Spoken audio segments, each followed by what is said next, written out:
none of this actually happened. None of these people actually existed. Homer was probably dozens of guys. Nobody knows what anybody then looked or sounded like, and if you're mad on the internet about any of this, you're probably the kind of sad, lonely puppet who's still using Twitter in 2026. Please go change your diaper and touch some grass. The movie is pretty good, by the way.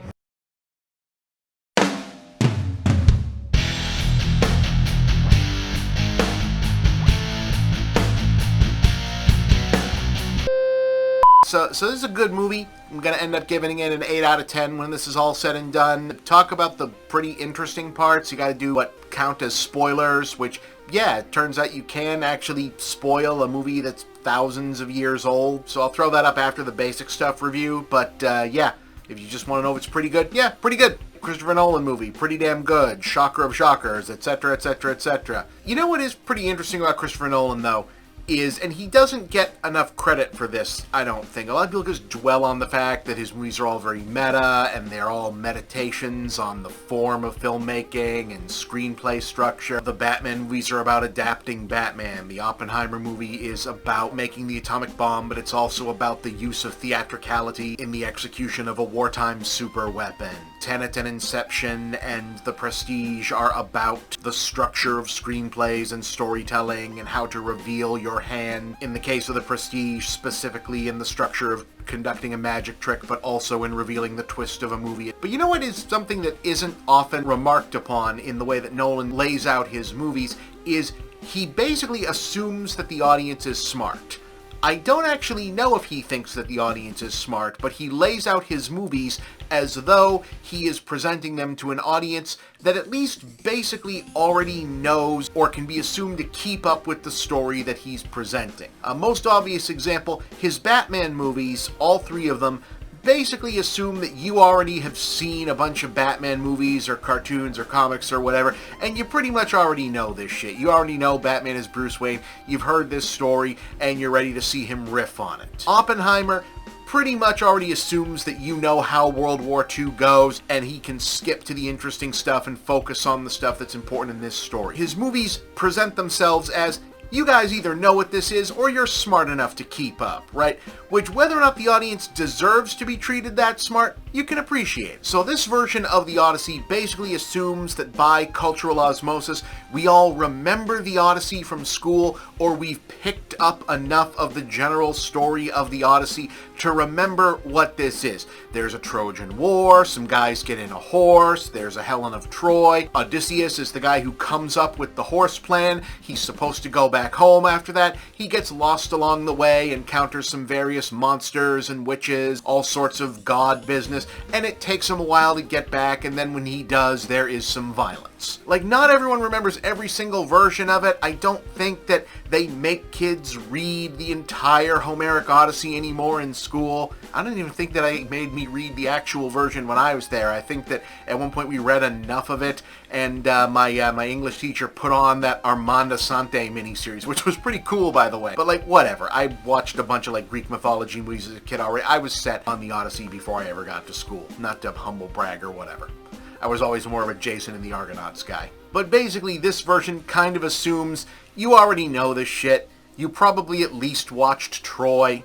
You can pick this up and follow along and just go. Because for all of the whining that's happened on media, social media, whatever, about this movie, this is actually a pretty traditionalist adaptation in terms of the form. It moves things around, it combines some events and characters, and this is a pretty long movie. But doing it the traditional way, starting off with Telemachus trying to find out what happened to his father, and Odysseus already being with Calypso and remembering the story himself, lets it set things up as a mystery in terms of, okay, what happened? Where is Odysseus? What's going on here? And then do the storyline in basically a flashback structure. If you're trying to imagine what the tone of this thing might be, my main tone structure comparison here would be, imagine like early Terry Gilliam dark fantasy comedies, you know, Holy Grail, Time Bandits, Jabberwocky, but like with all the jokes and irony sucked out, because this is Christopher Nolan after all. So like emphasize on the weirdness and the bleakness, the unstuckness, just the understanding of what it must have been like in the Bronze Age to be just some guy stranded stranded like hundreds of miles from your own island, you know, where you really could just see like a new kind of tree you'd never seen before, or a slightly taller guy, and that would be enough to scare the goddamn shit out of you and make you run back to your boat and say, nope, nope, just write "there be dragons" on the map and nobody come back here for a whole fucking century. Like, in that context, you can understand how something like the Odyssey becomes a real account. Not that that's the take the movie has. There are real monsters in this one, real creatures and stuff. It's not so sure about the gods. That seems to be how Nolan is splitting the difference. Like the Cyclops and the monsters and the giants, that's all there. Gods, that might just be in everyone's head, which I think is a pretty interesting way to square how mythological and otherwise realistic take on the Odyssey might be. A Cyclops? Yeah, that might have been around back then. Zeus? Probably not. In any case, doing this as a more or less traditionalist version of the Odyssey allows Nolan to employ a flashback structure for this, turning it into essentially a mystery story. The flashbacks in question being the Muses, other veterans of the Trojan War, and Odysseus' own memories are covering all the expected beats. We see some of the Trojan War, the Trojan Horse, the Cyclops battle, exploring all the other weird islands, Circe, the giants, Charybdis and Scylla, the Sirens, the Forbidden Cattle, realizing I kind of butchered a couple of those names, sorry. Like I said, it expects everyone knows the basics of the Odyssey. It also has the same countdown clock as the original story with the suitors back home in Ithaca, but it also adds another one with this looming idea of the people of the sea, which is this real thing from Bronze Age history, that there were these various raids, different parts of the world by this still somewhat unknown by history. Most historians think they now know who they were.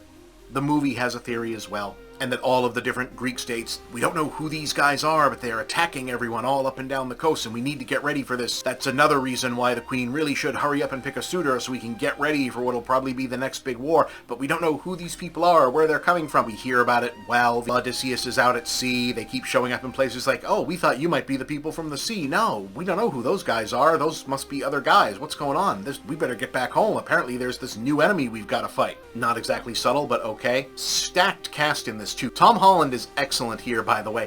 I actually think Tom Holland might actually be like a better version of what everybody keeps saying that the Chalamet kid is supposed to be, and it's just that he's been so busy being Spider-Man for so many years, where he's also very good that nobody thought to ask him. It's a difficult role. He's doing the whole the king in waiting thing. Everyone's waiting. When is this guy gonna nut up and be a man? Of course, he's got to wait for the third act. Anne Hathaway, excellent. Penelope is such a thankless role in any straightforward version of the Odyssey. John Leguizamo was playing Eumaeus. That's not usually a role that you think of as being a big, showy, interesting role in this, but he makes it a good one. And Matt Damon, whatever you think of Matt Damon, he is really good and well cast in this, playing Odysseus as a good guy, not necessarily a great guy, an interesting character, and a different kind of, not so much an anti-hero, but also not a straightforward hero.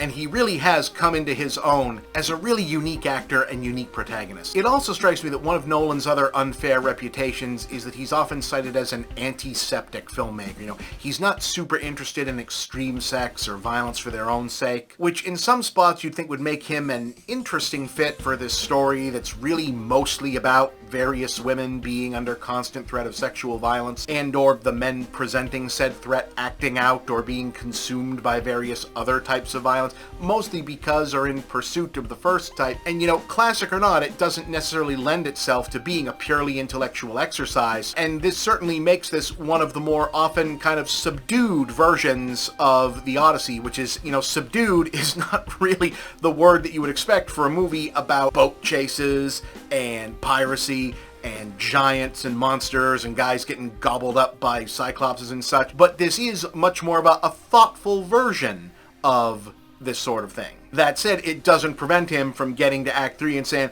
okay, alright, you guys have been good. Here's your big kick-ass, holy shit, we've spent enough time hating these bad guys, let's do a big kick-ass, knock 'em around fight scene, and it's great. Like, Act 3 of this movie fucking rules. And, you know, kudos, speaking of the actors, for Robert Pattinson to be willing to play a I'm a slimeball, please hate me and wait for me to get my ass kicked guy. He's really good at this. Like I said, the rest would be a spoiler. Bottom line, good movie. I feel like it's an 8 out of 10. I'm probably going to bump that up a little, like, in my own head later on subsequent watches of it. That always happens with me and Christopher Nolan movies. I'm always a little cold coming out of them at first, and then later on I say, goddamn, that really was great, wasn't it? But, like, right now, I feel 8 out of 10. This is obviously going to be one of the big movies of the year. Go see it. You're going to see it anyway. Check it out. 8 out of 10. Odyssey. Yes.